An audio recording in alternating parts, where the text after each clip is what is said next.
네, 안녕하세요. 저는 오늘 마지막 테스트 힙의 MC를 맡은 소설가 천설란이라고 합니다. 반갑습니다. 그래픽 노블을 원작으로 하고 있고 최근에 이제 영화로 개봉한 얼굴에 대한 이야기를 할 시간입니다.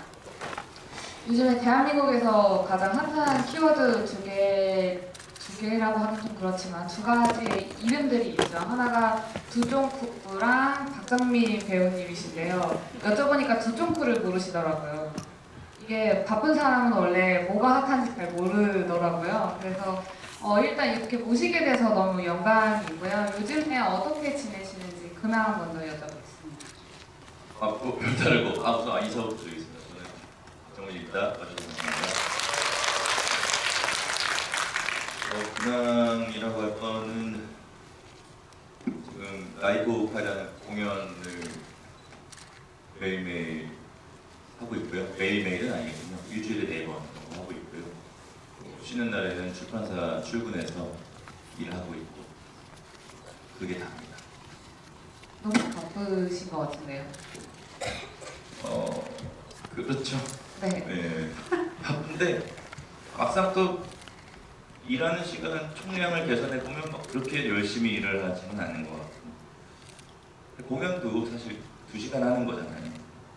그 2시간을 하기 위해서 그 전에 한 6시간을 몸 풀고 긴장하고 쓸데없는 생각하다가 보내는 거라 사실상 뭐 바쁘지는 또 않아요.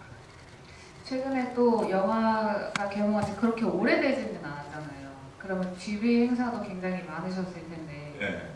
오늘 또 이 자리에 함께 해주셔서 너무 영광이고 출연을 결심하게 된 계기가 있으신가요? 뭐 이런 말씀 뭐 하겠지만 작가님이 부르셔서 왔습니다. 여러분 제가 불렀습니다.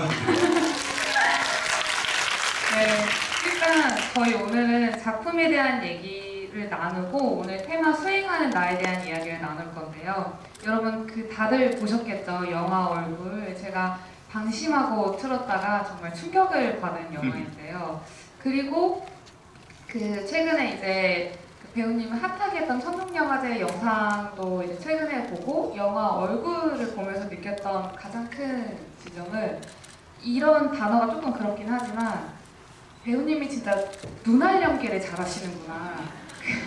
무슨 소리예요? 눈빛으로 압도하는 무언가가 정말로 살아있음을 느끼게 했어요. 왜냐하면 그 전에 제가 예전에도 말씀드렸지만 저는 파수꾼이라는 역할에서 했던 연기를 정말 좋아하는데 그때도 그렇고 그냥 뭔가 눈빛으로 화제가 되는 것들이 참 많은 배우시구나. 이게 되게 배우로서 좋은 힘을 갖고 있다라는 생각이 좀 들었었거든요.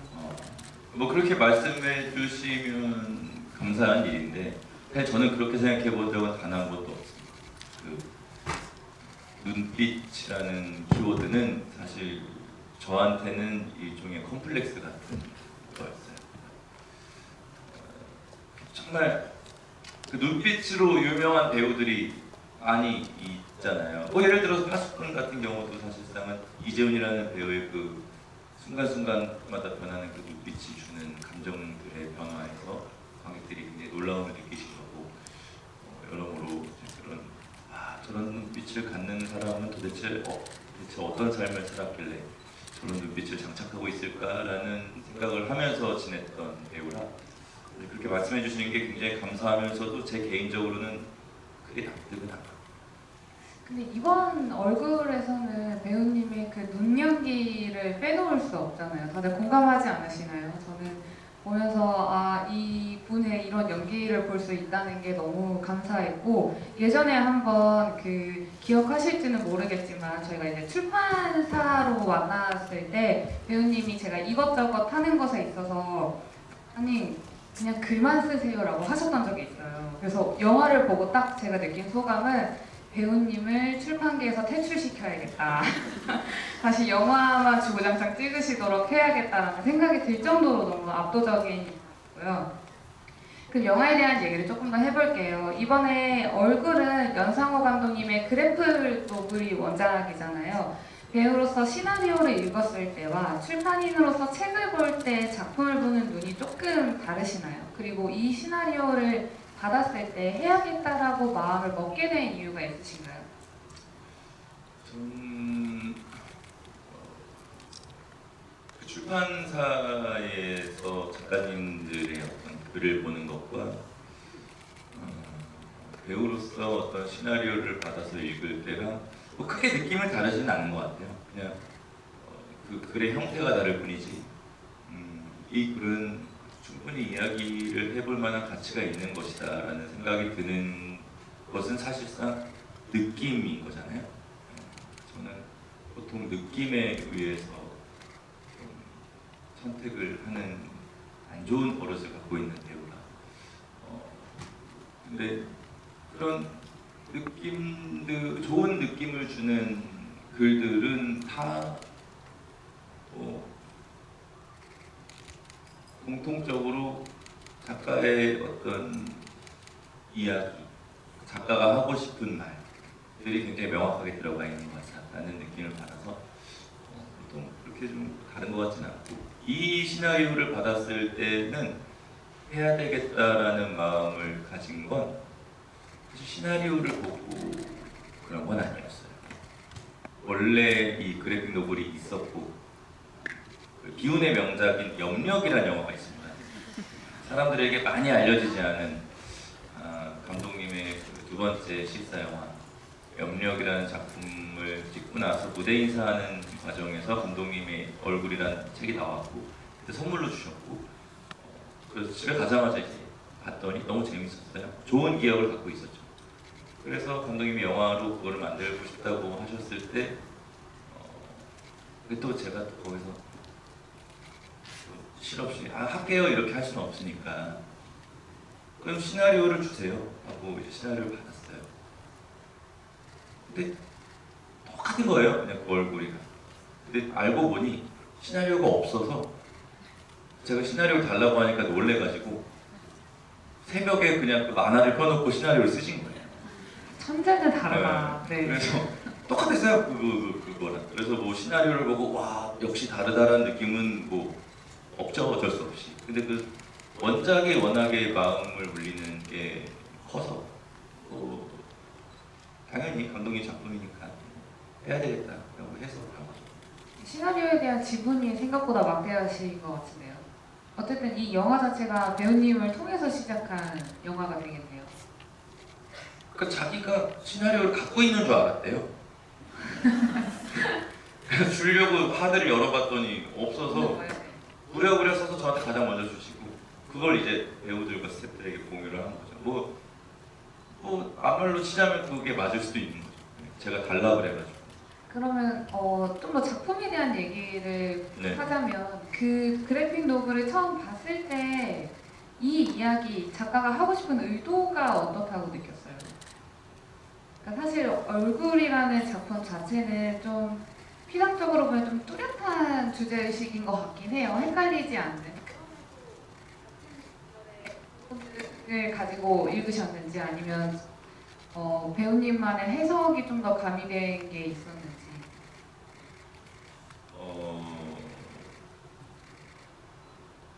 저는 이 시나리오를, 이 만화를 보고 그러니까 이제 보통 이 영화를 보신 관객분들도 그 이야기를 많이 하시죠. 그 어떤 아름다움과 추함의 경계가 무엇인가?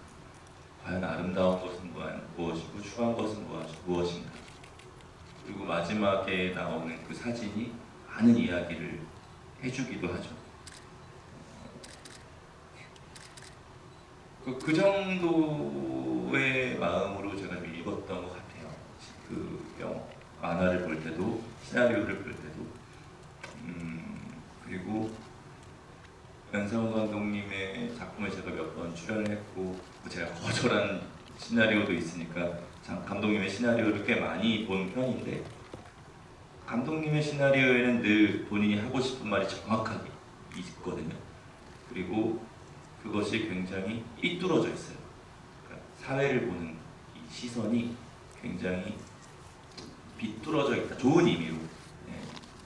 그래서 충분히 항상 해야 할 만한 이야기들을 하고 있는 감독님이다라는 생각은 있었는데, 제가 이번 영화에서 좀 놀랐던 건 말씀드렸던 것처럼 저는 이 영화를 아름다움과 중앙 그 사이에 어딘가 그리고 사람들의 인식과 편견 이런 거에 대한 이야기로 저는 좀 생각하고 있었는데 감독님께서 원래 그런 사람이 아닌데 갑자기 그런 얘기를 배우들한테 하셨어요. 이 시나리오를 자기가 쓰기 시작한 가장 큰 이유는 1970년대에 성장위주의 발전, 그러니까 성장위주의 그 발전을 도모하던 이 국가가 과연 무엇을 놓치고 있었는가, 무엇을 버리고 우리가 여기까지 왔는가. 그럼 이 시대에 우리는 그 시대를 회상하면서 무엇을 기려야 하는가 라는 마음으로 시나리오를 썼다는 거예요. 제가 이 사람 생각보다 더 거북적으로 영화를 만들고 있었구나 라는 좀 놀라운 마음을 느꼈었어요. 그래 이게 결국에는 이 영화를 보면 사람들이 아름다움과 추함에 대해서 많은 이야기들을 하시겠지만 그래 내가 살아보지 못했던 그 과거에 누군가의 엄마, 누군가의 아빠, 누군가의 누나와 동생은 그 나라를 위해서 자기의 어떤 것들을 많이 버렸을 것이고 그것들을 미처 국가에게 감사하다는 마음을 그 말을 듣지 못한 채 응당 그래야 한다라고 생각하고 여기까지 왔을 수도 있다. 네, 저 그 마음이 되게 다르겠어요. 이 영화를 처음 시작. 그래서 제가 이 영화에 조금 더 열심히 해야 되겠다라고 생각한 워딩이기도 했어요. 이 얘기를 들으니까 제가 사실 영화를 다 보고 나서 2번 정도 더 봤거든요.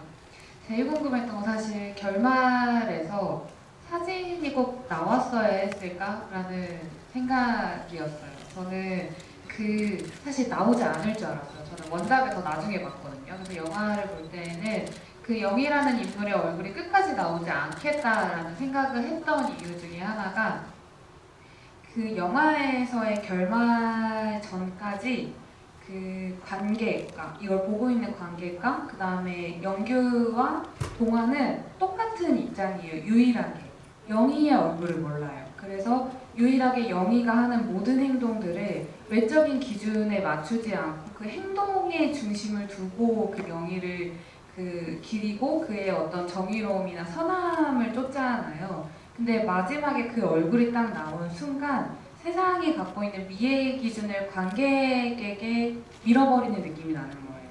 왜냐면 우리는 그 순간에 이 사람이 어떠한 행동을 했는지 1시간 반 동안 영화 내내 보여준 것과 상관없이 본능적으로 정말로 못생겼나?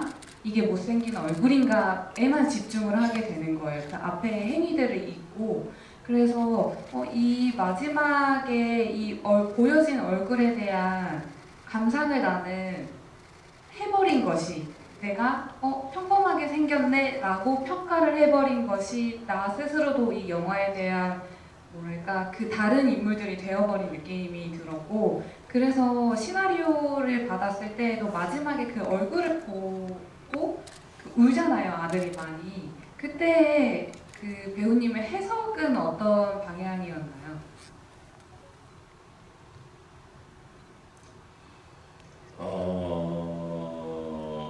사실 그 사진을 처음 그러니까 좀 약간 이건 해석의 여지는 아니었어요. 연기하는 입장에서 어쨌든 이 어머니라는 내가 보지 못했던 어떤 사람에 대한 어떤 험담들을 계속 듣고 이제 일을 추적을 하고 없는 줄 알았던 엄마가 갑자기 이제 어떤 죽은 백골이 되어서 나타나서 나에게 어떤 존재가 되어버린. 그래서 그런 것들을 좀 뭐 이게 촬영을 하다 보면 나도 모르게 누구나 그럴 거예요. 내면적으로 쌓여요. 그런 것들이 약간의 스트레스가 돼서 쌓이는 걸 수도 있을 텐데 그 말들이 쌓이거든요. 그래서 저는 사실 그 사진을 촬영하는 날 보고 싶었어요. 네.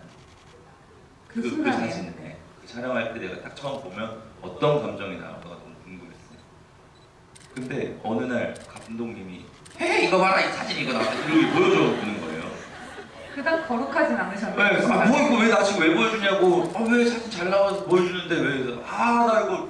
근데 그때 그 사진을 딱 보는데 제가 눈물이 핑 도는 거예요. 이게 현빈이의 얼굴을 어떻게 개조해서 만든 사진인데 신현빈 배우 이제 얼굴에서 정명이를 연기한. 뭔가 그 설명할 수 없는 어떤 감정이 훅 느껴지는 게 느껴지더라고요. 그래서 이런 감정의 어떤 것이 내가 이제 나중에 이거 연기를 해야 될 텐데 그래 이게 뭔가 말로 그렇기 때문에 이렇기 때문에 슬프겠지라는 어떤 해석이 아니라 그냥 나도 모르게 지금 그 말들이 내 안에 쌓여서 스트레스가 되어 있는데 뭔가 하나의 정답과도 같은 사진이 내 눈앞에 딱 나타났을 때 허탈함 같은 거겠죠. 가여움도 있을 것이고. 그래서 그냥 그 당시에 느꼈던 감정들을 기억해서 촬영 때 구현을 해내려고 노력을 했던 것 같아요. 이건 어떤 해석의 여지가 아닌 것 같고, 그리고 이제 이 영화의 마지막에 나오는 사진은 사실 그러니까 이제 그 작가님처럼 마지막에 사진이 나와야 되냐? 안 나오는 게 더 좋지 않아? 또 있고 그 사진이 평범한 거야? 못생긴 거야? 하는 논란도 있고 그러니까 이야기거리들을 그렇게 제공하려면 결국에 사진이 나왔어야 돼요. 제 생각에 사진이 안 나왔으면 너무나도 해석이 방대해지면서 감독이 하고 싶은 말을 방점을 못 찍었을 것 같다는 생각이 저는 좀 뒤늦게 들더라고요. 그리고 그냥 이건 나중에 든 생각인데 동화는 결국에는 이제 엄마 얼굴을 본 거죠. 영규는 엄마 얼굴을 한 번도 보지 못해요. 이 엄마의 얼굴을 본 사람과 보지 않은 사람의 이 다음은 아마 스텝이 좀 다를 것이다. 사실상 임동환은 이명규의 복사본 같은 사람이라고 생각해요. 그러면 결국에는 임동환도 이명규와 같은 사고방식으로 살 가능성이 큰 어떤 그냥 인물이었는데 엄마의 사진을 봄으로써 이 사람은 아버지와는 조금 다른 인생을 살아갈 수도 있겠다라는 희망 같은 것이 저 개인적으로는 좀 생깁니다. 없는 사람이지만. 맞아요. 그래서 그 PD 역할을 하셨던 분이 마지막에 아버지랑 참 닮았어요라는 얘기를 하시잖아요. 그래서 그 영화 초반부에는 아무 생각이 없다가 이제 과거의 영규의 역할을 배우님이 이제 1인 2역으로 하셨을 때에 가장 궁금했던 건 정말로 배우님도 아들과 아빠를 닮았다고 생각하고 연기를 했을까였어요.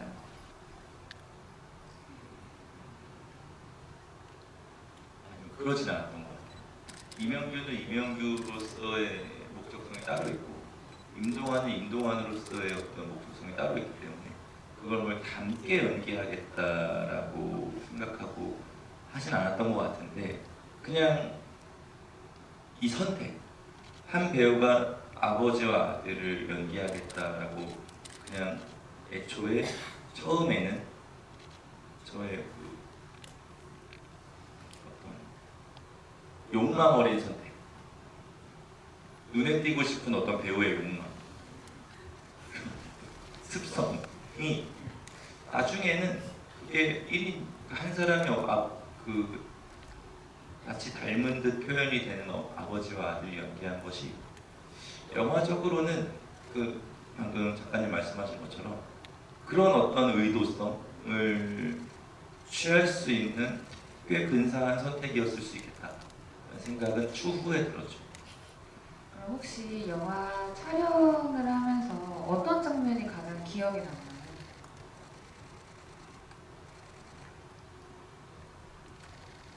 보통 기억에 남는 건 정말 쓸데없는 장면들이 기억에 남아요.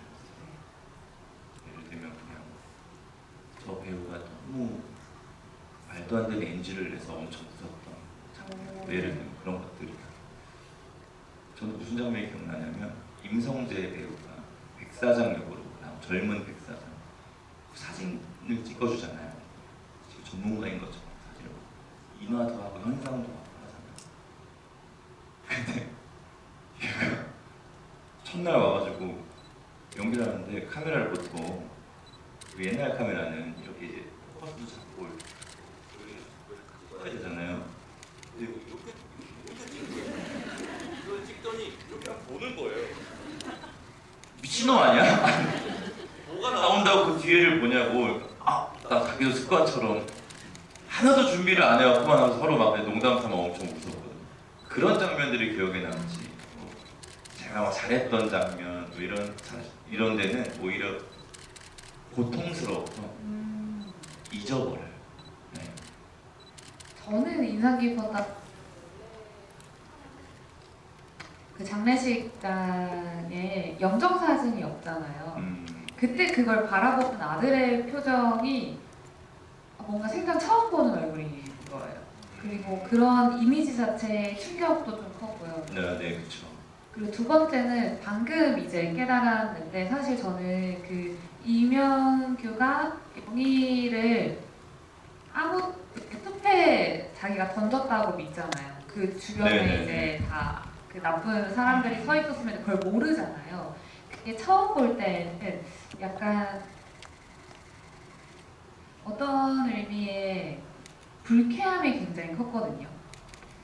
이 장면에서 내가 느끼는 감정이 약간의 장애에 대한 조롱과 불쾌함? 그거를 느끼게 할 법한 장면인가라는 어떤 처절함? 이런 게 동시에 느껴졌거든요. 왜냐면 이명규라는 캐릭터는 정말로 자신이 받아온 멸시를 그만 끝내고 싶었던 처절함이었는데 그 마지막에 처절함까지도 누군가가 그 완전히 덮어줄 수 없던 밝혀진 거잖아요. 근데 방금 배우님께서 감독님이 어떤 거룩한 느낌으로 이 영화를 만드셨던 의도에 대해 말했을 때 딱 그 생각이 들었어요. 그 1970년대에 우리가 소설 중에서 뭐 남자애가 쏘아올린 공처럼 뭔가 바쁘게 흘러가고 누군가가 죽어가고 있음을 누군가가 바라보고 있음에도 그거를 그냥 덮어버렸던 그 시체를 국가가 수습하고 묻어버렸던 그 시대의 처절함이 너무 잘 느껴진 거예요. 그래서 이 이명규라는 캐릭터가 보이지 않는 캐릭터이지만 본인 안에 아름다움과 추함이 있다라고 믿고 있고 사실 근데 그 기준은 내 안에 있는 게 아니라 타인들의 말을 통해 만든 기준이잖아요. 그래서 이게 되게 종합적으로 그 시대에 우리나라의 많은 사람들의 삶의 기준이 내 안에 있지 않고 정말로 보고 있지만 보지 않은 상태에서 시대에 어떤 치여서 뭔가 억울하게 살아감을 느끼게 하는 장면이었다라는 생각이 딱 들면서 제 그 유일하게 남아있던 이 장면이 왜 이렇게 불쾌하지가 딱 맞춰졌어요. 퍼즐이. 개봉할 때 GV를 한번 해주시지. 저 GV 잘하는데. 너무 늦었네. 10,000명 정도 더 보시지 않았을까 이런 워딩이 있었어요. 여러분 잘 써주세요. 저 종종 GV 합니다. 네. 그러면은 마지막 질문으로 이번 역할을 통해서 혹시 배우님이 마주본 자신의 낯선 얼굴이 있으신가요? 뭐 낯설다라기보다는 어떤 순간이 있었는데 놀랍게도 방금 그 장면이에요. 영희를 숲에 던지는 장면에서 저희가 진짜 돈도 없고 시간도 없고 여건도 안 좋고 막 그 산도 그 돈이 많아서는 더 깊숙한 데로 들어갈 수 있는 것을 진짜 그 동네 야산 얕은 데 가가지고 찍은 거예요. 저 깊은 산 속인 것처럼. 근데 거기서 뭔가 저도 이제 깊은 산 속에 버린 것처럼 연기를 해야 되고 하잖아요. 근데 저는 보통 연기라는 걸 할 때 내 감정의 모든 것을 보여주는 것을 조금 부끄러워해요. 과장되는 것에 있어서 약간 덮어놓고 과장은 안 좋다라는 그런 편견이 좀 있어요. 근데 제가 그때 그 정명이를 숲에다 던진 그 표정을 이제 짓는데 내가 제가 한 번도 보지 못했던 그 과장을 두려워하는 박정민이라는 배우가 이런 표정을 나도 모르게 이 장면에서 짓는, 이건 아마 반반인 것 같아요. 하나는 그래픽 노블에 그 순간의 표정이 굉장히 과장되어 있어요. 네. 근데 제가 그 표정을 아마 무의식적으로 떠올린 것 같아요. 그때 그 연기를 할 때 그 만화를 떠올린 기억은 별로 없거든요. 나중에 좀 맞춰진 거죠. 그렇다면 내가 그 상황에서 눈이 보이지 않는 사람을 연기한다고 최선을 다해서 눈이 아닌 어떤 것으로 연기를 하려고 하다 보니 그런 과장된 표정이 나올 수도 있구나 라는, 그냥 그걸 내가 내 몸이 완전히 거부하지는 않는구나 라는 거를 발견했던 그 순간이 제 개인적으로는 좀 고무적인 순간이었어요. 그래서 뭐 제가 좋아하는 장면들이 몇 개 있어요. 뭐 장례식장 말씀하신 것처럼 그 장례식장 시퀀스는 제가 굉장히 좋아하는 시퀀스고, 그 시장통에서 막 백사장이랑 이야기하고 뭐 이런 것들도 제가 되게 좋아하는 장면 중에 하나인데, 그냥 어떤 얼굴이 제일 좋아요? 이 영화에서? 라고 하면 저는 그냥 무심결에 가장 먼저 생각나는 표정은 그 순간의 그 표정과 얼굴이에요. 그건 아마 저한테 또 다른 어떤 용기를 준 얼굴이어서 그렇지 않을까라는, 그냥 제 자신 혼자 추측하는 하죠. 그거 약간 그런 거겠죠. 글을 쓰다가 어느 순간 몰입이 확 됐을 때 내가 전혀 쓴 기억이 없는 문장이 나올 때 느낌과 비슷하겠죠. 그런 문장을 써본 적이 없어서 잘 모르겠어요. 그 엄청난 짜릿함. 비슷하겠죠. 네. 어떤 몰입을 했다는 네. 거니까요. 아니, 이런 얘기를 듣다 보면 참 그 배우님이 이 역할에 굉장히 충실하게 수행했던 배우로서의 어떤 얼굴일 것 같은 게 딱 그 얼굴인데요. 이제 다음 타이틀로 넘어가기 전에 저는 이제 이 영화를 보면서 가장 많이 느꼈던 것이 뭐냐면, 모두가 보고 있지만 아무도 보고 있지 않다라는 문장이었던 것 같아요. 특히 그 영규라는 캐릭터 자체가 시각장애가 있다고 나오지만 사실 그도 카메라에 눈이 나오잖아요. 그래서 이 영화를 통틀어서 눈이 나오지 않는 캐릭터는 영희뿐인 거예요. 그러니까 결국에는 보고 있는 눈이 나오는 모든 캐릭터들은 아무것도 보고 있지 않고 영희만이 진실로서 무언가를 계속 행했고 영희만이 세상을 올곧게 바라보고 있었구나. 그래서 그녀에게 일관되게 되었던 못생겼어 였잖아요. 그냥 거두절미하고 그냥 영희는 못생겼어 라고 똑같은 평이 나오는 걸 보면서, 아, 저게 사람들은 어떤 상황에 따라서 그 영규마저도 그 어떤 사장 앞에서나 손님 앞에서나 누군가의 앞에서 표정이 바뀌잖아요. 근데 영희는 표정이 끝까지 나오지 않았고, 그래서 못생겼다라는 표정은 일관된 표정을 지었던 사람이구나. 상황에 따라서 표정이 바뀌지 않고 자신이 옳다고 믿고 있는 거를 묵묵히 걸어나갔던 캐릭터였다라는 생각이 들면서, 동시에 그 캐릭터의 말미가 되게 좋지 않다라는 것까지 확인을 했을 때, 아, 우리가 살아간다는 거, 수행한다라는 거는 결국에 여러 개의 가면을 쓰고 그때에 맞게 맞는 표정을 지어야 하는 게 답인 걸까라는 좀 혼란도 같이 오더라고요. 그런 의미로 저에게 이 영화가, 이 얼굴이라는 영화가 주는 의미가 굉장히 컸었고, 그 안에서 박정민 배우의 연기도 굉장히 인상 깊어서 너무 좋았는데요. 이제는 우리가 오늘의 타이틀 수행하는 나라는 얘기를 해볼까 하는데, 배우님은 그 직업도 누군가를 수행하는 일인데 현실에서는 저희 이제 출판사 대표로도 활동을 하고 있으시잖아요. 그래서 배우로서의 역할도 하고 출판사의 역할도 하는데, 이게 사실 경중을 따질 수는 없는 일이기는 하지만 겪어보니 어느 쪽이 더 힘드신가요? 출판사요. 정확하시네요. 네, 출판사 훨씬 힘듭니다. 근데 그 이유 중에서는 그런 게 있겠죠. 늘 해왔던 것과 새로운 것에 도전하는 것의 차이가 가장 크겠죠. 아, 그렇죠.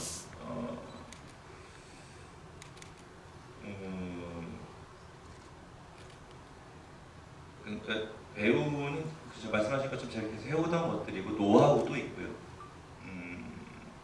그리고 배우는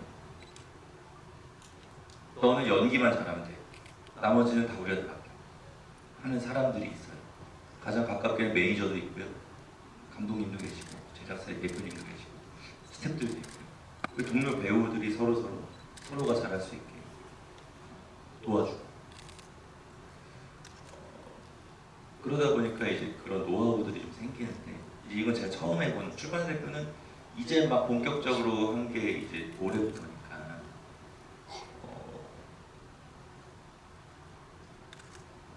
저의 어떤 모자람을 많이 느끼죠. 이게 누군가를 관리해 줘야 하는 것도 있고 책도 관리를 해야 되고 사람도 관리를 해야 되고 근데 그 종수는 늘어나고 근데 저의 시간과 에너지는 한정되어 있고 그러니까 이게 이제 조금씩 이게 많이 어려운 거구나라는 걸 열정과 재미만으로 갈 수 있는 건 아니구나. 예, 물론 그게 가장 필요하겠지만 그래서 그런 부분에서 제가 많이 모자람을 느끼고 그래서 결국에는 이것도 사람이 필요하구나. 그래서 지금 사람을 몇 분 뽑았죠. 그래서 좀 더 도움을 받아가면서 오래 하려면 사람들도 많이 이제 옆에서 도와줄 수 있는 사람들 옆에 두고 나도 도와주면서 해봐야 되겠다 이런 생각을 하고 있습니다. 작가들과 대화하는 게 쉽지 않죠? 뭐 그냥 저는 사람하고 대화하는 게 늘 힘들어요. 네. 그 되게 많은 작가님들이 그러세요. 그래서 사람과 대화하기 힘들어하는 사람들이 대화를 하고 있는 거예요. 그렇죠. 네. 네. 그래서 근데 굉장히 예민할 수밖에 없는 직업이고 왜냐면 저는 아마 이 세상에서 작가라는 사람들이 제일 이 감각이 열려 있는 사람들일 거라고 그런 사람 중에 한 명일 거라고 생각하거든요. 매 순간에 어떤 것들이 캐치될지 모르니까 감각을 열어놓고 사시는 분들 같이 느껴져요. 그래서 그 순간에 느끼는 것들을 적어놓기도 하실 테고 언젠간 내가 이걸 써봐야겠다는 각오도 하실 테고 굉장히 예민하게 곤두세우고 있는 사람들 중에 하나가 이제 작가님들일 텐데 그런 분들이 글만 잘 쓸 수 있게 하는 방법이 뭔지 아직 정확하게 모르겠어요. 네, 그래서 그런 것들을 배워나가는 과정이고 그러려면 진짜로 전문가가 필요하고 사람이 필요하다라는 판단으로 지금 내년의 무제는 조금 더 사람이 복잡거릴 예정입니다. 이게 되게 예민한 질문일 수도 있지만 저는 최근에 이제 뭐 영화계에서도 핫하셨지만 사실 출판계에서도 굉장히 핫한 올해 키워드셨어요. 뭐 박정민 배우님이 뭐 추천사를 쓰면은 뭐 잘 나간다. 감사합니다. 제 책에 추천사를 써주셨거든요. 덕분에 잘 나간 것 같습니다. 예. 근데 동시에 사실 출판에서 책보다 작가 이름이 먼저 나가거나 출판사보다 출판사 대표 이름이 먼저 앞세워져서 홍보가 되는 경우들이 점점 더 엄청난 부담이실 것 같다는 생각이 드는 거예요. 이게 어떤 하나의 마케팅의 수단일 수도 있지만 이게 처음에 본인이 어떤 책을 만들고 출판사 대표로서 어떤 임무를 수행하겠다라고 했을 때의 방향성과는 좀 더 다른 느낌인 거죠. 그래서 출판계에서는 사실 출판계 인재가 왔다. 못 나가게 문 닫아. 이러면서 약간 이런 분위기이긴 했는데 그런 거를 느끼셨을 때 어떤 부담감이 굉장히 크진 않으신가요? 부담감이 크죠. 부담감과 사실 그게 좀 어려워요. 이게 조심스러워요. 작가님 내 이름을 앞세워서 우리 회사의 책을 홍보하는 건 그리 옳은 방향은 아닌 것 같다는 생각이 들거든요. 하지만 어느 쪽 또 어떤 방향에서 신인 작가님들 같은 경우에는 내가 정말 이렇게 손잡고 우리 작가님들 진짜 좋은 작가님들이고 좋은 글이니까 읽어주세요 하는 것도 또 그건 또 틀린 건 아닌 것 같고 그리고 내부적으로는 그래요. 외부적으로는 뭐 대형 출판사들이야 그렇게 생각을 안 하실 가능성이 크겠지만 저희 같은 작은 출판사에서는 조금 반칙 아니야? 라고 생각할 수도 있을 것 같아요. 반칙이죠, 사실. 반칙이라고 생각합니다. 그럼에도 불구하고 제가 반칙을 쓸 수밖에 없는 건 나를 믿고 우리에게 글을 보내준 우리 작가님들을 위해서 제 이름을 앞세워서 이제 홍보를 하고 있는 건데, 그래서 제가 다 그렇게 할 수는 없지만 어떤 협업이나 뭐 이런 것들이 들어오면 굉장히 오래 고민을 해요. 다른 회사에서 이렇게 뭔가가 들어오거나 하면, 혹은 서점에서 하면 같이 먹고 살아야 하는 어떤 그런 마음으로 하는데, 이제 이게 너무 많아지니까 다 들어드릴 수가 없죠. 그러면서 오는 또 부채감들. 그래서 이건 해결할 수 없는 어려움이라서 제가 이제 뚝심을 갖고 이 일을 얼마나 진정성 있게 오래 하느냐로 보여드리는 것 밖에는 이제 같이 이렇게 출판계에 계시는 분들께 뭔가 인정을 받을 수 있는 방법이 아닌가라는 생각을 하죠. 근데 제가 그래도 저도 출판에서 한 7년 정도 있다고, 이제 데뷔한 지 7년이 됐는데, 제가 드릴 수 있는 얄팍한 답은 고민하지 않고 즐기시는 게 좋을 것 같아요. 왜냐하면 출판 시장은 너무 작아요. 그래서 사실 그 안에서 책을 원래 읽던 독자분들은 누가 추천을 했고 어떤 출판사에서 나왔고는 이제 크게 상관하지 않고 그냥 좋은 책이래 라고 하면 이제 읽는 이제 독자층이 있다라고 한다면, 지금 이제 대표님께서 하시는 일들은 출판계에 없는 독자들, 출판에 딱히 관심이 없거나 책을 많이 읽지 않던 사람들이 이 사람이 출판사를 냈다고, 이 사람이 책을 추천했다고 라는 어떤 그 절대적인 숫자를 늘리는 일을 해주시는 것 같거든요. 그래서 오히려 저희는 그런 출판계 안에서는 외부인이, 어떤 유명한 외부인이라든지 누군가가 이 책에 대한 얘기를 나눌 때 너무 신나는 거죠. 이 책에 대해 나눌 수 있는 사람들이 더 많이 늘어난다는 뜻이니까. 그런 의미로서 자신의 영향력을 넓게 펼치시는 건 전혀 두려워하거나 꺼리킬 필요가 없으실 것 같아요. 그렇게만 얘기해주면 너무 감사하죠. 네. 용기 낼 수 있죠, 그러면. 이렇게 자주 말할게요. 알겠습니다. 네. 네. 그러면 고민이 많아요. 아까 말씀하셨던 것 중에 좋은 시인 작가님을 함께 뭐 끌고 나간다, 누군가에게 소개시켜준다 이런 얘기를 하셨는데, 그 영화와 출판 두 영역은 이야기를 다룬다는 점에서는 같지만 산업의 논리에서는 전혀 다른 영역이잖아요. 그럼요. 네. 두 영역을 동시에 수행하면서 느낀 가장 큰 차이점이나 혹은 딜레마가 있으신가요? 그 방금 말씀하신 것처럼 출판 시장은 너무 작고요. 네, 시장이 너무 작아서 그게 가장 큰 차이인 것 같아요. 그러니까 이제 근데 저는 그렇게 생각해요. 어제 뭐 제가 어디 도쿄에 가서도 얘기한 거긴 한데,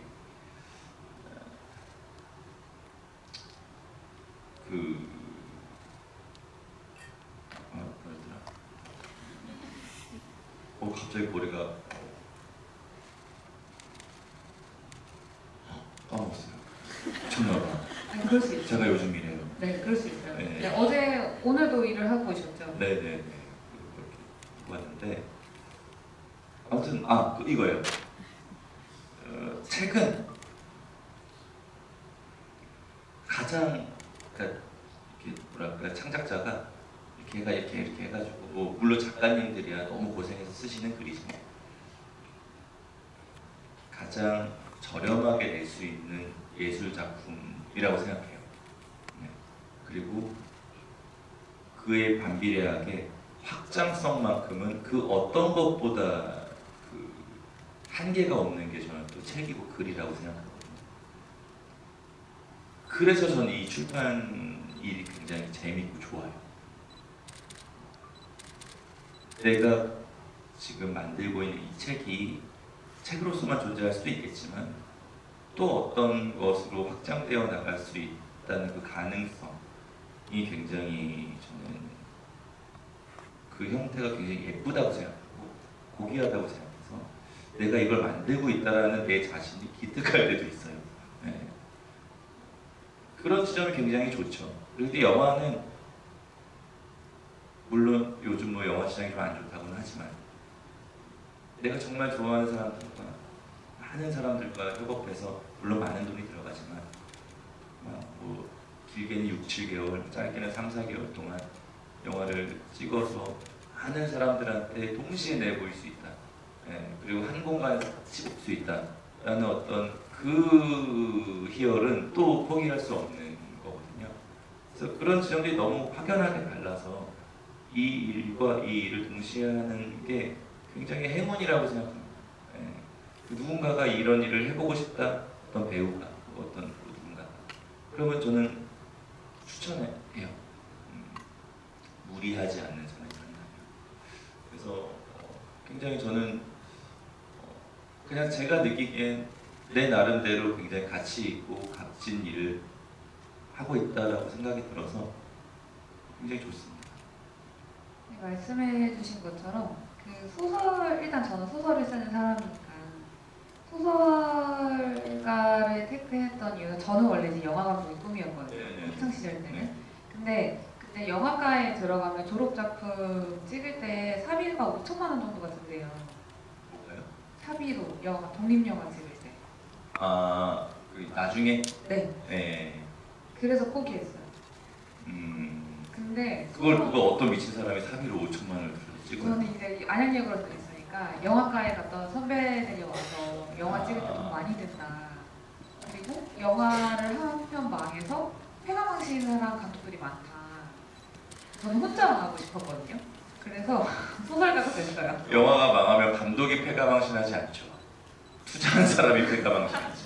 아, 그걸 좀 더 네. 일찍 알았다면 그러니까요. 달라졌겠지만, 근데 역시나 소설은 앉아서 제가 완결만 쓰면 완성될 수 있는 거예요. 그리고 그때는 뭐 요즘은 노트북을 쓰지만 그때는 이제 교수님들이 흔히 펜가종이만 있으면 뭘 못하겠냐 이런 얘기를 하셔서 이제 소설을 택하게 됐는데, 말씀해주신 것처럼 뭔가 소설이라는 거는 작가가 어떠한 허들이나 누군가의 참견도 없이 그냥 무궁무진하게 펼쳐내는 거잖아요. 근데 우리가 막 보석 같은 거, 원석을 볼 때도 사실 원석 너무 아름답지만 이 아름다움이 덩그러니 있는 게 소설이라면 이 원작을 영화나 뮤지컬로 만드는 건 세공 작업인 것 같거든요. 여러 사람들이 함께 해서 누구에게나 어울리는 목걸이, 누구에게나 어울리는 반지, 누구나 탐내는 뭔가 액세서리를 만드는 과정이라는 생각이 들어서 이 두 개를 함께 병행한다는 것이 뭔가 딜레마가 아니라면 정말 즐거운 퐁당퐁당 단짠단짠의 느낌일 것 같다는 생각도 드네요. 저는 그냥 그런 생각도 해요. 무제라는 회사를 비단, 물론 이제 정체성은 영원히 출판사로 가져오겠지만 비단 출판사로만 남겨놓고 싶지도 않아요. 이 회사가 너무 욕심이 큰가? 아니요, 욕망을 네, 분출하고 뭐 제작도 할 수 있는 거고 언젠가 제가 이제 공부가 된다, 혹은 뭐 전문가가 온다. 그래서 우리가 갖고 있는 이 IP들을 IP 그냥 책으로만 남겨놓는 것이 아니라 우리가 뭐 어떻게 해서 뭐 영화로도 만들어보고 뭐 공연으로도 만들어보고 할 수 있을 것 같다라는 생각이 저는 좀 들거든요. 그래서 좀 그런 공부들도 좀 해보려고 해요. 나중에 꿈은 이제 이런 극장에서 영화가 시작될 때 우리의 리더 필름, 무제의 리더 필름이 나오면서 네. 그게 저의 어떤 꿈 중에 하나가 된 거죠. 잘 꼭 이루어졌으면 좋겠어요. 왜냐하면 지금 실제로 원작이 영화나 뮤지컬, 연극으로 팔리는 경우가 굉장히 많은데 이게 최근에 진짜 활발하게 이루어진 일들이라 그 어떤 계약이라든지 형태나 이런 게 아직 잘 모르는 출판사들이 많아요. 그래서 오히려 저는 제가 직접 막 제작사를 만나는 이제 과정들이 몇 년 겪다 보니까 반대로 출판사가 저한테 문의하는 경우도 굉장히 많거든요. 근데 만약에 이렇게 그 상업의 구조나 논리를 잘 아는 사람이 가운데서 무언가를 해준다면 이 영화가 될 때 원작에 대한 권리도 보장받을 수 있는 그런 신앙이 될 수 있을 것 같다라는 기대가 듭니다. 네, 그리고 아까 대표님께서 말씀하실 때 좋은 대본은 직감으로 하신다고 했잖아요. 보통 그런 그냥 거. 감으로 즐겁겠다 할 때 소설 원고를 볼 때도 그런 느낌으로 고르시게 되나요? 거절한 소설이 있어본 적 있나요? 있죠. 아니 근데 지금 이 무제라는 출판사는 그게 있어요. 작은 회사잖아요. 우리가 뭐 문학동네고 창비고 이러면 작가님 모셔다가 소설 하나만 써주세요. 그래서 천선란이 문학동네에서 소설이 나왔어. 전혀 이상하지 않고. 근데 저희는 예를 들어서 천선란을 계약해서 천선란 소설이 나왔다 짠 이러면 왜? 라는 느낌이 좀 그게 제 느낌이에요. 이거는 그러니까 소설을 막 아직 많이 내본 그 회사가 아닌데 자 천선란의 소설이 나왔으니까 이렇게 해서 이렇게 홍보하는 게 약간 뜬금없는 느낌. 그래서 저희는 기본적으로 우선 기획을 좀 하려고 하고 어떤 작가님을 모시고나든지 계약을 하려면 우리가 이 기획을 해서 이게 나중에 딱 나와도 그럴 수 있지라고 할 수 있는 그러니까 뭐 시너지를 확 낼 수 있는 기획이 있어야 우선은 지금은 소설이나 이런 거 낼 수 있다고 저는 생각이 들어가지고 그래서 지금 저희는 그 기획을 위주로 좀 생각을 하고 있고 그 기획에 제 마음을 그러니까 동의를 하시거나 마음을 내어주시는 작가님이 계시면 이제 같이 작업을 할 수 있는 방향으로 가는 바람에 투고가 오는 소설들은 웬만큼 뭔가 제 마음에 쏙 들지 않으면 선택하기가 어렵고 투고를 받을 수도 없는 상황입니다. 그래서 지금 당장에는 내가 좋아하는 작가님들을 만나는 단계인데 나중에 뭔가 또 한 10년 뒤에 뭐 이제 갑자기 이렇게 소설이 나온다고 해도 이상하지 않은 회사가 되면 그때는 저는 그때는 이제 좀 경계하려고 하죠. 그리고 너무 내 취향을 고집하게 될까. 사람이 취향이라는 게 있잖아요. 그러다 보니까 이게 너무 내 취향대로 이게 출판사가 흘러가면 안 되니까. 근데 그때쯤이면 그 대표님의 취향으로 뽑은 소설들의 판매량이 대표님의 마음을 정해줄 거예요. 내 취향이 대중적이거나 혹은 마이너하거나 하면 마이너할 때 고쳐질 수 있는, 바뀔 수 있는. 취향을 고쳐 먹을 수 있겠군요. 네. 그것이 얼마나 나에게 간절한가. 네, 신념에 네. 자연스럽게 알겠습니다. 맡길 것 같고 그렇다면 저희가 또 그 되게 출판에 대한 얘기를 많이 해봤는데 그럼 배우 박정민으로서의 목표와 출판인 박정민으로서의 목표가 다를 것도 같은데 각각 어떤 지향점을 향해 가고 계신가요? 뭐 다르다기보다는 지금은 제 본업이 배우고 물론 출판사 대표도 본업이 있죠. 근데 비중이 지금은 배우 쪽으로 조금 더 치중이 되어 있잖아요. 근데 어느 순간에 이렇게 디졸브가 되지 않을까. 그게 제 목표이기도 해요. 이제 내 본업은 누가 뭐래도 출판사를 하는 사람이 내 본업이고 배우는 취미로 하는 사람. 모두 원하지 않으실 것 같은데요? 그쵸? 아니요. 한 15년, 20년 지나면 이제 또 이게 뭐 달라질 수 있잖아요. 그래서 이게 누군가 절 필요로 한다면 뭐 배우를 계속 할 수 있겠죠. 배우는 그리고 누군가 절 선택해줘야 되는 일이기 때문에 제가 하고 싶다고 할 수 있는 일도 아니니까 언젠가는 내가 우리 회사를 더 굳건히 지킬 수 있는 어떤 사람이 되는 것이 저의 출판사로서 목표고 배우는 뭐 꾸준히 하는 거 꾸준히 하고 누군가 찾아줄 사람이 있다면 그때 가서 할 수 있는 것이 되는 것이 제 인생의 목표죠. 근데 조금 전에 말씀하셨던 것처럼 출판은 점점 다른 사람들을 책임져야 하고 그 회사를 운영하는 거잖아요. 네네. 그런 점에서 봤을 때는 지금 하고 있는 연기가 정말 100% 즐길 수 있는 취미의 영역으로 가는 게 훨씬 좋을 것 같긴 해요. 이게 막 작품 수가 줄어든다, 뭐 3년에 한 번, 4년에 한 번 찍어해요 이런 게 아니라 그냥 그 순간순간의 연기를 정말 즐거움으로만 하게 되고 그 출판에서 받는 스트레스를 극장에서 풀고 카메라 앞에서 풀게 될 때가 제일 베스트 아닐까요? 그럴 수 있겠죠. 그리고 저는 언젠가는 농담 삼아 그냥 드리는 말씀인데 바지 사장 되는 게 꿈입니다. 그쵸, 원래 꿈인데 저. 네. 왜냐면 전문가들, 내가 믿고 맡길 수 있는 어떤 직원들이 이 회사를 굳건히 지켜줄 수 있는 누군가가 있다면 저는 조금 더 거국적인 일만 해도 되거든요. 그래서 그런 회사를 만드는 게 꿈이에요. 좋은 사람들이 이 회사를 딱 지켜줄 수 있는. 그러면 어떤 면에서 좋아하는 일과 잘하는 일이 좀 맞물려 가고 계신 것 같은데 혹시 그거를 행할 수 있는 배우님만의 비결이나 혹은 그것들을 같이 행하기 위해서 버티고 있는 요령들이 있으신가요? 저는 제가 정말로 잘하는 일을 하고 있다고 생각하지 않아요. 저는 제가 정말 좋아하는 일을 하고 있는 거지. 근데 그 좋아하는 일을 잘하고 싶어서 부단히도 노력을 하고 머리를 쓰고 어떻게 저렇게 해보려고 잔머리도 부려보고 하는 거지. 제가 정말 잘할 수 있는 건 이 일이 아마 아닐 거예요. 저는 그렇게 출판사요? 출판사도 배우도 둘 다. 그냥 이거는 그냥 내가 어렸을 때부터 좋아하던 거를 직업으로 삼은 거예요. 행운이죠.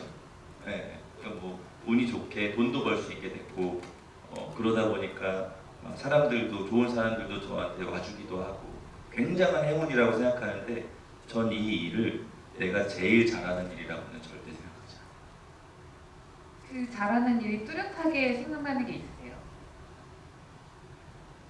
저는 네 있는데 말씀을 드릴 수 없어요. 아, 그래요? 아, 이거 다음 질문인데 앞으로 써보고 싶은 역할이 있다면 역할이요? 그 수행하고 싶은 임무 직업적으로나 연기적으로 없어요. 막 있겠죠. 언젠가 또 그 충동 때문에 충동을 못 이겨서 또 뭔가 택하는 게 있을 거예요. 근데 재밌을 것 같아가지고 혹은 이거 한번 해보고 싶어가지고 들이대고 하는 게 있을 거예요. 저도 저를 못 믿어요. 뭐 안 합니다. 이제 이런 걸 안 하려고 합니다. 근데 저는 제가 잘하는 일을 다 하고 있어요. 그걸 하면 아마 정말 잘할 텐데 생계 유지가 안 돼요. 네, 너무 궁금해지는데요.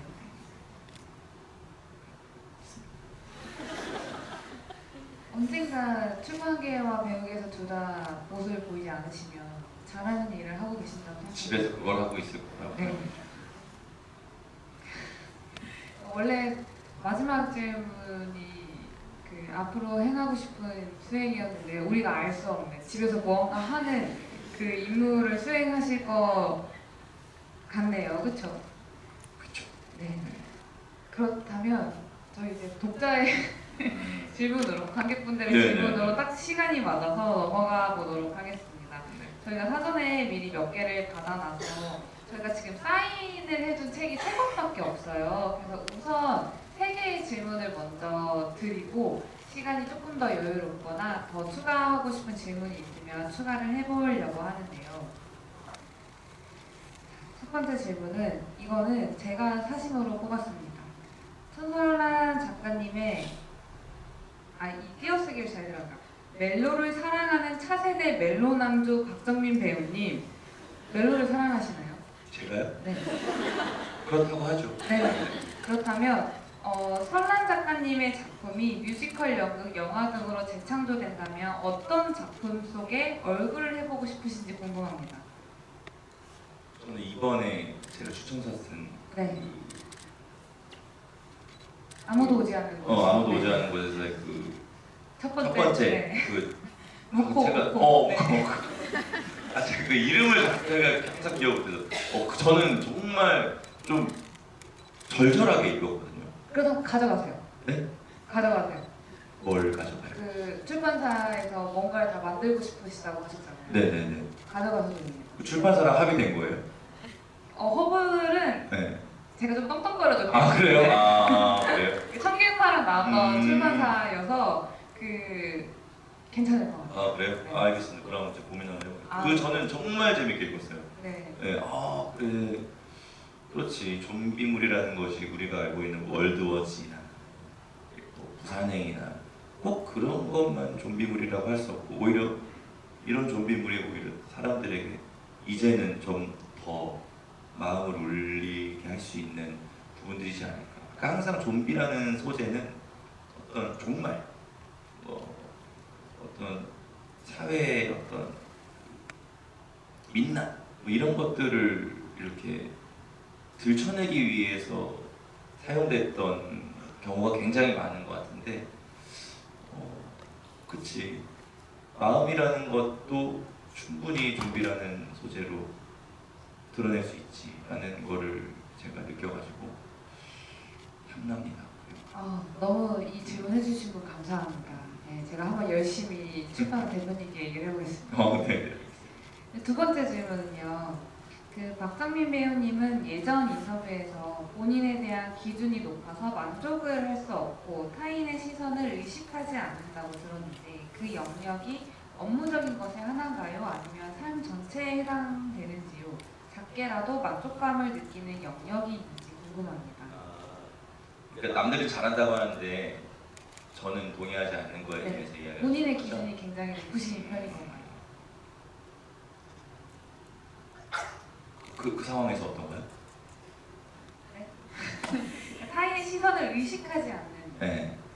네, 그 영역이 업무적에서만 하나는 것인지 아니면 삶 전체의 태도가 남의 시선을 그닥 신경 쓰지 않는 저는 남의 시선을 엄청 신경 쓰는 사람. 남의 칭찬을 듣지 않아요. 남의 비난은 엄청 들어요. 네, 정말 귀 기울여졌습니다. 뭐 못한다고 하는 거에 대해서 내가 뭘 못할까에 대해서는 아주 구체적으로 들으려고 하는 사람이에요. 근데 그럼에도 휘둘리진 않으시는 거죠? 그러니까 보통 남의 비판을 귀담아 듣는 사람들은 다음 스텝을 두려워하거나 색다른 도전을 주저하기 마련. 근데 그 배우님이 지금 저희와 1시간 동안 나눴을 때 얘기를 토대로 제가 느낀 배우님은 좀 더 도전하거나 무언가를 행할 때 되게 잘 동력을 발휘하신단 말이에요. 그러면 누군가가 나의 어떤 면을 별로라고 하고 비난하지만 그렇구나 하고 다음 스텝을 밟아간다는 느낌이 들고. 그렇죠. 그러니까 저는 그런 거예요. 그러니까 비아냥은 듣지 않아요. 비아냥을 굳이 들을 필요는 없죠. 그 사람의 감정을 나한테 푸는 거에 있어서는 크게 들을 것이 없지만 정당한 비판들 있잖아요. 그런 것들을 듣고 다음 스텝에서 그러지 않으려고 노력하죠. 더 좋은 배우가 되기 위해서, 혹은 더 좋은 책을 내기 위해서, 또 그러려고 노력을 하죠. 그러니까 들어야 하는 것들은 충분히 들으려고 하고요. 그거에는 좀 휘둘려도 된다고도 생각합니다. 네, 정당한 비판에 대해서. 그리고 다행히 그런 거에 휘둘리기 쉬운 사람일지언정 영화라는 거 특히 제가 본업만 이야기하자면 영화는 현장에 가면 저를 휘두르는 사람이 너무 많아요. 네, 그래서 좋은 의미 저를 도와주려고 하는 사람들이 엄청 많아요. 그렇기 때문에 그냥 저 할 거를 하다 보면 주변에서 막 도와줍니다. 잘할 수 있게. 우리나라에 연기 못하는 배우들 별로 없잖아요. 지금 영화를 보다 보면 네. 잘하는 사람이 더 많잖아요. 네. 뭐 못하는 사람 보일 수도 있죠. 왜 저 사람밖에 연기 못하고 할 수 있는데 우리나라 배우들 연기 참 잘하거든요. 드라마 같은 거 보다 보면 잘하는 배우들이 훨씬 많잖아요. 영화도 그렇고. 그거는 저는 그 배우들만이 그 배우들 혼자만의 힘은 아니라고 생각해요. 그 배우가 잘할 수 있도록 엄청나게 많은 사람들이 그 현장에서 도와주는 거고 정말 그 사람 촬영장을 벗어나서 촬영 끝나고도 감독은 편집으로, 음악 감독은 음악으로, 편집 감독은 편집으로, CG 감독은 CG로 이 사람이 연기를 잘할 수 있게 보여주는 것이 그 사람들의 임무기도 하고 어쨌든 우리는 배우의 연기를 보면서 작품들을 보니까 그래서 현장에 가면 그냥 이렇게 도와주는 사람들이 많아서 믿고 가면 돼가지고 휘둘리지 않죠. 이번 영화 하실 때 연상훈 감독님께서 주셨던 어떤 피드백 중에 기억 남는 게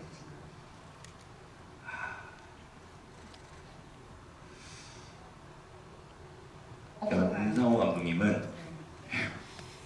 좋은 의미로 배우한테 크게 디렉션하지 않아요. 네. 알아서 잘하는 사람을 캐스팅하면 그게 자기 몫이다라고 생각을 하고 너무 막 어긋나서 벗어나지 않는 이상에는 더요. 네. 그리고 이제 배우들이 긴장하죠.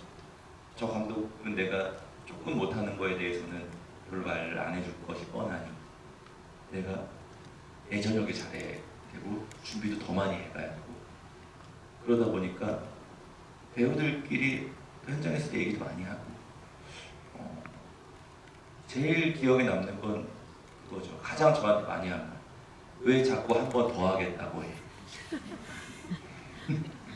저는 한 번만 모르겠고 그냥 한 번만 더. 저는 이게 그냥 제 습관이에요. 그러니까 뭐 매테이크 그러는 건 아니고 중요한 씬이나 중요한 커트에서는 한 테이크를 더 드리는 것이 배우로서 감독이 편집실에 갔을 때 진짜 제가 한 번 더 하겠다고 한 50커트를 찍었다고 하면 50커트에서 딱 한 번씩만 더 했다고 하면 그 중에 한 두세 개만 감독이 건져도 배우로서는 할 몫을 한 거라고 생각합니다. 더 좋은 게 있습니다. 그래서 항상 저는 오케이 한 번만 하자. 그러면 연극에서는요, 무대에서는 한 번 더가 안 되잖아요. 절대 안 되죠. 그 영화나 미디어에서 하는 연기와 네. 무대에서 하는 연기의 가장 큰 차이를 어떻게 느끼세요? 영화는 한 번 찍은 건 평생 다시 연기하는 거죠. 네. 감정이 안 오면 올 때까지 기다려주고 못하면 한 번 더 해야 돼. 연극은 모든 게 복불복이에요. 그날 내 컨디션도 내 컨디션인데 상대 배우의 컨디션 혹은 뭐 음향 실수, 조명 실수 누구나 실수는 저도 항상 실수를 하니까 그러니까 무대는 그래서 배우들끼리 굉장히 돈독해지는 게 뭐냐면 내가 틀려도 제가 만회해 줄 거야 라는 약간 다른 기대군요. 네. 믿음이 좀 있어요. 제가 잘못하면 내가 커버해 줄 수 있어요. 라는 어떤 믿음으로 가기 때문에 급속도로 친해지는 게 좀 있더라고요.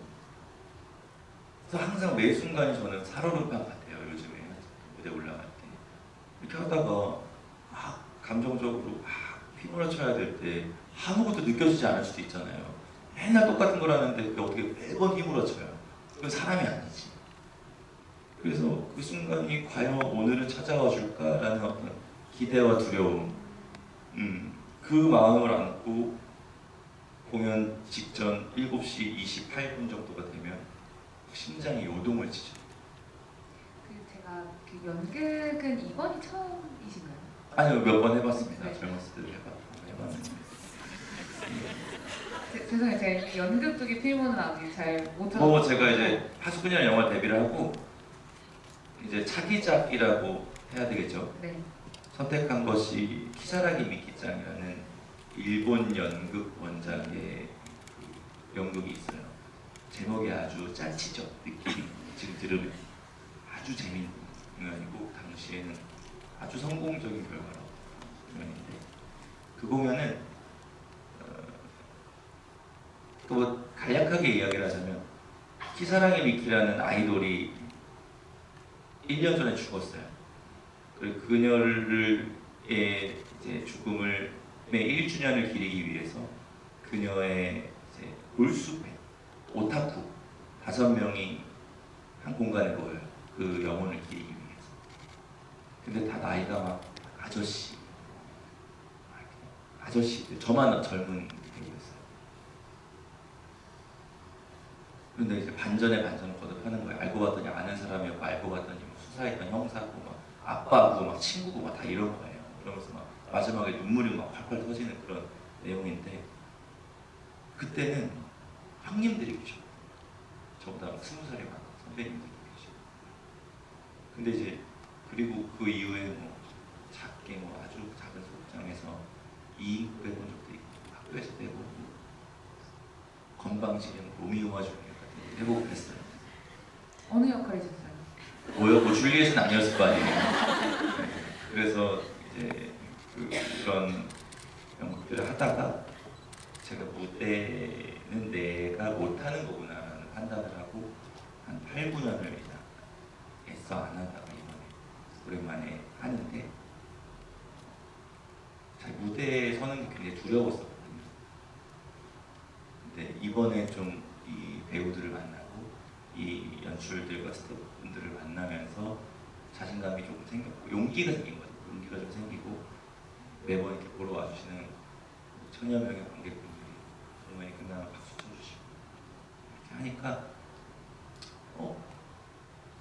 가끔씩 또 좋은 게 있으면 해보고 싶다라는 마음도 좀 생기는 중인데 또 모르죠. 한 두 달 있다가 다시는 안 해라고 할 수도 남은 차를 끝냈을 때는 네. 다시 무대에 올라가지 않겠다가 그럴 될 수도 있죠. 있겠네요. 예. 지금은 아주 좋습니다. 그 연극과 뮤지컬이라는 장르가 이제 주변에서 이제 저도 청계파랑이 되면서 많이 듣게 되는 게 그 매 순간순간이 새롭게 개봉하는 영화를 하는 느낌이래요. 그러니까 늘 똑같은 대사를 내뱉지만 매번 다른 연기를 하고 매번 다른 감정이 나오고 어제는 이 부분에서 눈물이 터졌는데 다른 날은 다른 부분에서 눈물이 터진다라는 느낌을 보면서 이 수행하는 나라는 이 타이틀에서 지금 배우님이 매번 새로운 어떤 주인공을 수행하고 계시구나라는 생각이 좀 들더라고요. 그렇게 이야기하셨던 그 배우님들은 정말 훌륭한 배우. 저는 점점 매너리즘에 빠지고 있거든요. 이제 오늘은 어떤 물론 새로운 자들이 올 때가 꽤 있어요. 무대에서 하다 보면 배우들이 주는 연기들이 다르다 보니까. 근데 항상 두렵거든요.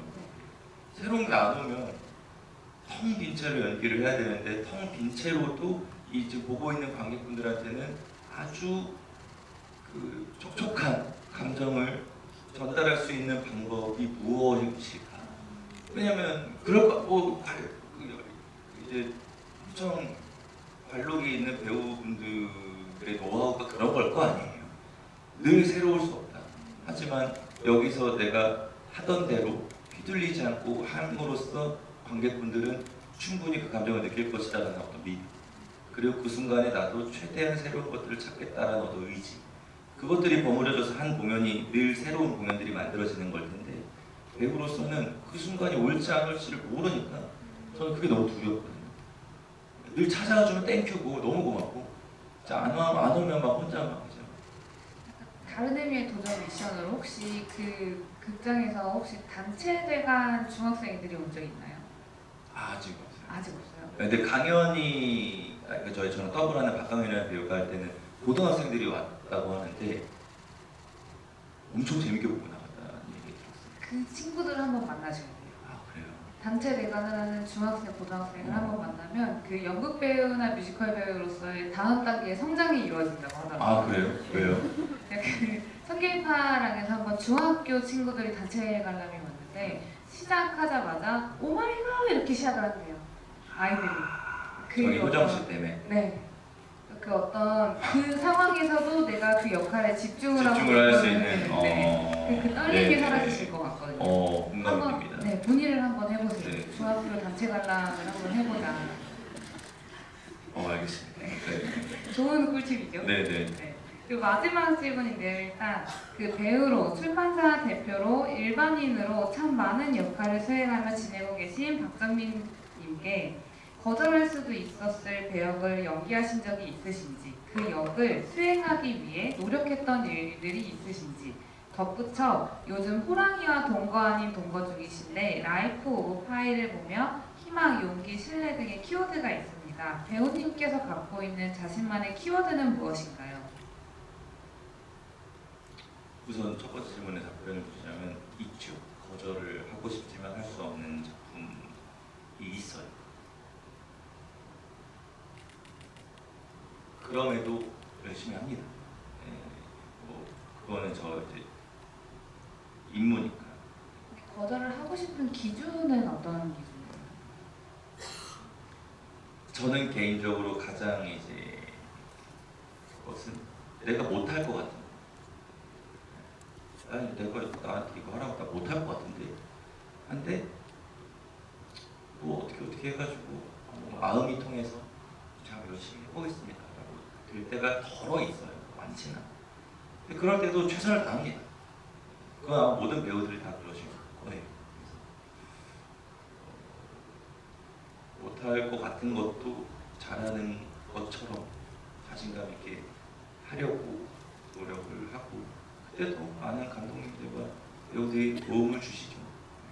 사실 영화는 진짜 사람들이 모여서 만드는 거라 혼자 만드는 게 아니라고 저는 생각을 해서 네, 도움 받아서 하는 것 같아요. 저에게 그 키워드 본인을 설명할 수 있는 키워드요. 그냥 삶인 것 같아요. 삶. 네. 궁금합니다. 제 삶이 어디로 어떻게 흘러가야 될지 궁금하고 두렵기도 하고 여러 가지 걱정도 들고 가끔씩은 뭐 희망이 생기기도 하고 하죠. 그 모든 키워드를 아우르는 것이 삶인 것 같아서 그냥 제 삶이 앞으로 어디를 향해서 갈지 염려하고 가끔씩은 좋은 생각도 하면서 이렇게 보내려고 하죠. 제가 그 출판사 대표님으로서 이제 대표님을 처음 만났을 때 오히려 제가 질문을 더 많이 했었거든요. 너무 궁금했었어요, 사실은. 어쩌다 연기를 하시다가 출판사에 오시게 됐을까라고 했을 때 그 왜 하세요?라는 질문에 기억하실지는 모르겠지만 좋아해요라고 했고 재미있어요라고 했거든요. 근데 저는 이 좋아한다와 재미있어요로 살아가는 삶을 너무 좋아해요. 그래서 어떤 일을 할 때 재미있어요라고 말하는 사람들과는 보통 재미있게 일을 하게 되더라고요. 그게 아마 지금 말씀하신 대표님의 삶이 좀 알 수 없고 어디로 흘러가지 못한다는 느낌이 막막하다의 느낌보다 모험에 가까운 것 같거든요.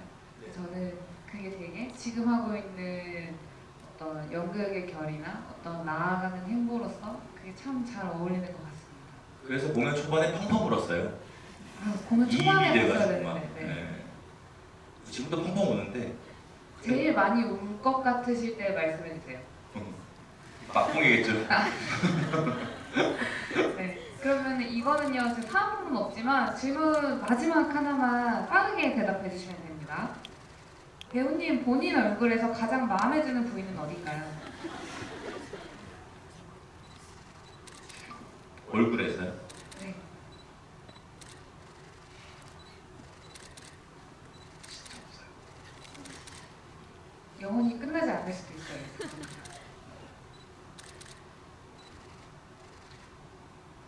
제가 코가 높아요. 네. 코가 커요. 그래서 옆에서 보면 코가 예쁜 것처럼 보이거든요. 네. 그 정도로 하겠습니다. 네, 네. 코가 제일 마음에 드신다고 합니다. 네, 오늘 저희 준비한 시간은 여기까지입니다. 오늘 제가 처음 이 텍스트입을 할 때 첫눈이 왔었어요. 근데 오늘 약간 진눈깨비는 하긴 하지만 또 눈이 왔더라고요. 근데 이 험한 길도 끝까지 와주셔서 너무 감사하고 오늘 어떠셨는지 짧게 소감 듣고 자리 마무리하도록 하겠습니다.